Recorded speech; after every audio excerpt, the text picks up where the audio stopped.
Jangan ada mana-mana pihak nak claim kredit semua. Semua yang baik dia ambil. Kalau tak betul punya, semua kerajaan pusat.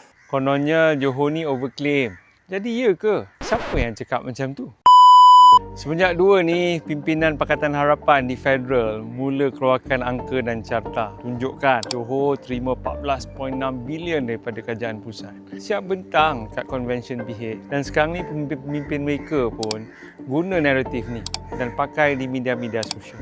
Kononnya Johor ni overclaim kejayaan sendiri tanpa bantuan federal. Jadi ya ke? Siapa yang cakap macam tu? Ataupun ada tujuan lain di sebalik penceritaan ataupun penggunaan naratif ni? Tak apa, saya sambut apa yang Berhormat Anthony Loke kata, kita lawan fakta dengan fakta. Ini kita kena lawan fakta. Kita bukan lawan auta. Menurut laporan rasmi daripada DOZEM, Johor sumbang sekitar 9.6% kepada ekonomi negara. Dengan KDNK kita cecah 158 bilion. Dan Johor juga catat pertumbuhan ekonomi tertinggi antara semua negeri pada tahun 2024. Dan bila mana LHDN laporkan kutipan cukai langsung negara kita sekitar 203.9 bilion, terdapat anggaran bahawa aktiviti kat Johor ni boleh sumbang hampir 20 bilion kepada hasil persekutuan. Maksudnya apa kawan-kawan? Maksudnya Johor pun bantu jana lebih besar daripada apa yang Johor terima. Sebab itulah saya fikir ada kewajaran kenapa Duli Amat Mulia Tunku Mahkota Ismail pernah bangkitkan supaya peratusan hasil dikembalikan pada kadar yang lebih tinggi kepada Johor. Sebab kita sama-sama kerja, kita sama-sama menjana yang banyak. Keduanya, bila kita teliti carta ni, kenapa tak ada wilayah persekutuan ni? Memang pilih-pilih untuk bentuk persepsi politik ke? Lepas tu cuba tengok kat nota bawah kecil tu. Dia kata 14.6 bilion tu bukan semata-mata duit yang diberikan terus kepada kerajaan negeri Johor. Ini termasuklah belanja mengurus, belanja pembangunan dan pemberian persekutuan.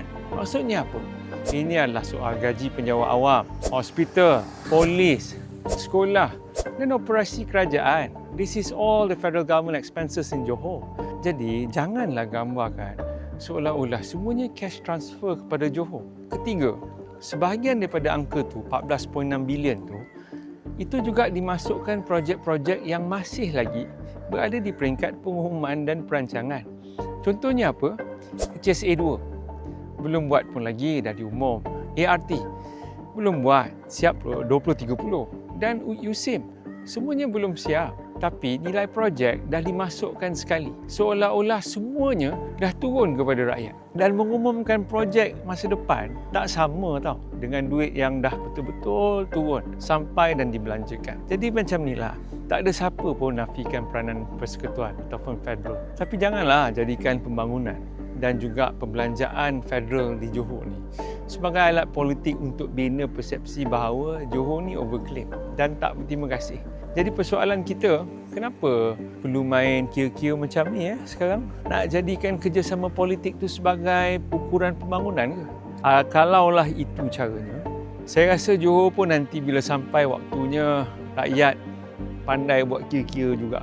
Kita tunggulah waktu nanti.